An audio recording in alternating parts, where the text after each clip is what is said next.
मुख्यमंत्री एकनाथ शिंदे यांनी जरांगे पाटील यांची मागणी मान्य करताना समन्वय साधलाय। ओबीसी आरक्षणाला धक्का न लावता या महिन्यातच विशेष अधिवेशन बोलावून मराठ्यांना एसीबीसीचे मराठा आरक्षण आम्ही देणार असून ही एक प्रक्रिया आहे।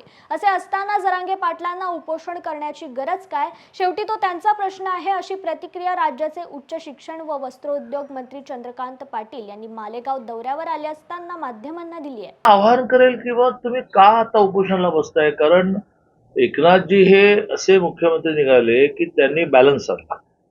एका बाजूने त्यांची जी मागणी होती की ती मागणी मान्य करताना ओबीसीला धक्का लागला नाही, कुणबी नोंद असणाऱ्याला दाखला मिळेल, सगळे सोयऱ्यांच्या विषयामध्ये सुद्धा कुठेही ओबीसीला धक्का लागत नाही।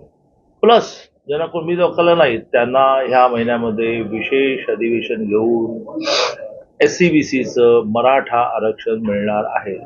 पुन्हा रिपीट करतो, ह्या महिन्यामध्ये विशेष अधिवेशन घेऊन मागास आयोगाचं सर्वेक्षण पूर्ण झालं, म्हणजे ऐतिहासिक सर्वेक्षण पूर्ण झालं आणि त्या सर्वेक्षणाच्या आधारे मागास आयोगाचं रिपोर्ट लिहिण्याचं काम सुरू आहे।